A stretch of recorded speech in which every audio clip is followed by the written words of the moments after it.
Ayun guys, isang magandang araw po sa inyong lahat. Panibagong araw, panibagong vlog po tayo. Ngayon po ako ay magluluto ng paksiw na pata, Batangas style. Simple lang po yung kanyang mga ingredient at isa rin po ito sa masarap na luto sa pata. Dahil ito po lang, simple lang yung mga gagamitin natin. Ito lang po yung mga ingredient niya. Simple lang, makikita po natin yan lagi sa ating kusina. Meron dito tayong bawang, sibuyas, dahon ng laurel, pamintang buo. At meron din tayong suka, asin, tapos siling pansigang. Meron din pong nor pork. At ito po yung ating pata. Ayan. Yun po bago natin simulan pagluluto, yan po muna ay papakuluan ko sa tubig ng mga 10 minutes hanggang 15 minutes para lang po matanggal yung kanyang mga impurities. So yan, meron ako ditong kasalang na kasirola na may tubig. Ilalagay na po natin dito yung ating pata.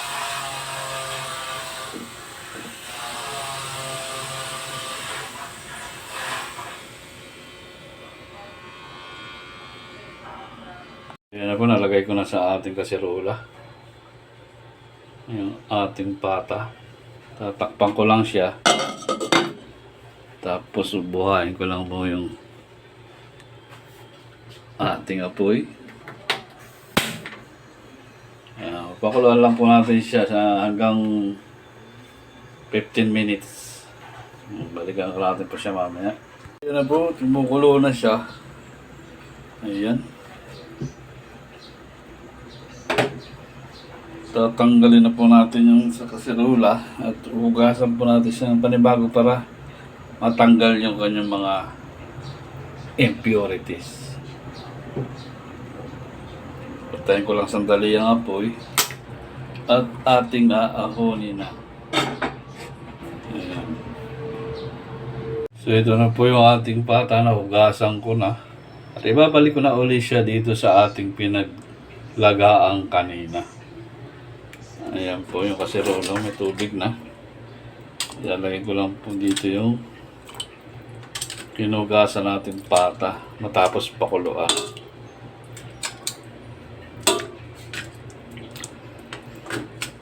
So, sawa na po kayo sa mga adobo na pata o crispy pata. Subukan po nito ganitong luto, yung paksiw na pata Batangas style. Isa rin po ito sa masarap na luto sa pata. Ayan. So, lalagay ko lang po dito yung bawang natin. Lagay ko na siya. Tapos yung sibuyas.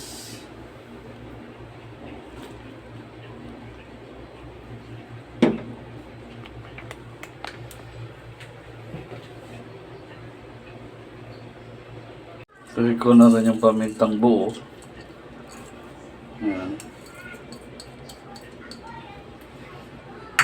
Tapos maglalagay na rin po ako ng asin. Yan.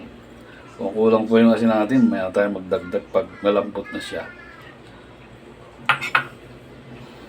So yun lang po. Tatakpan lang po natin muli. At pakukuluan natin na hanggang 1 oras o hanggang sa lumambot po siya at maluto. Balikan po natin mamaya. So yun guys, balikan natin itong ating pinakukuluan na pata ng baboy. Ilalagay ko lang po itong nor pork para lumalasa sa kanyang laman. Ang ating nor pork.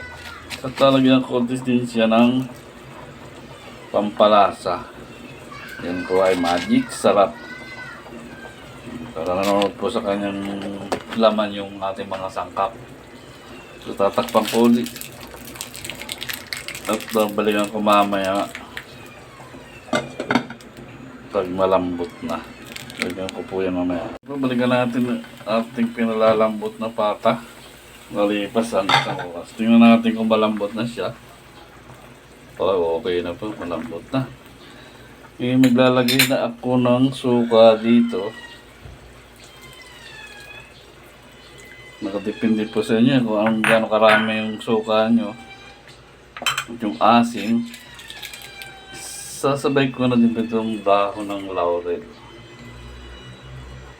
At ang siling pangsigang. Ayan. Mamaya-maya ko po haluin para maluto yung suka niya. Bago natin takpan at papakuluan po natin yun ng 10 to 15 minutes uli para maluto talaga yung suka niya.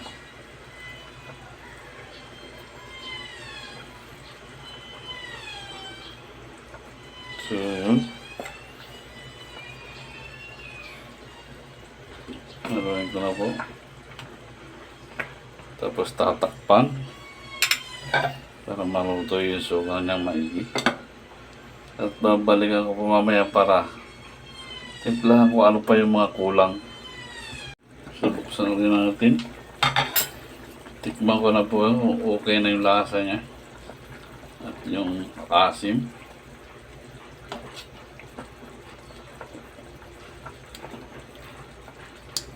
Magdadagdag pa po ako dito ng patis.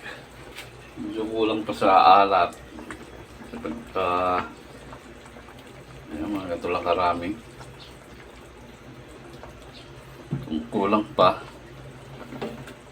magdagdag po tayo ulit. Ito po natin para ma-mix.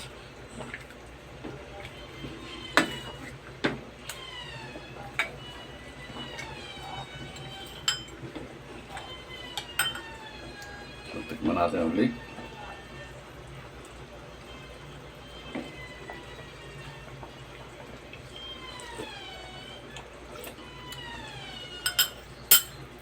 Ayun po.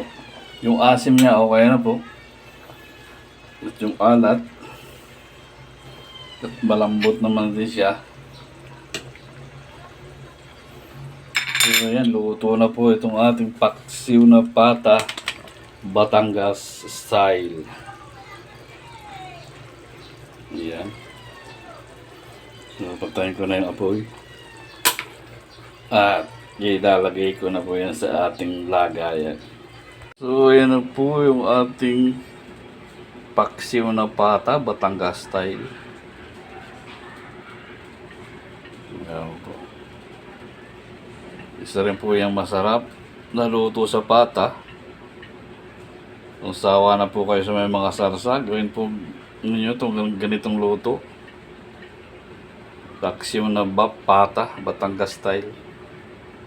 So kung nagustuhan po ninyo ang ating video ngayon, paka-subscribe naman po ng ating channel. Paki-pindot na din po ng ating notification bell para ma-update po tayo sa gagawin ko pang ibang mga video. Ayan po, maraming salamat po sa panonood. Hanggang dito na po lamang at ingat po tayong lahat.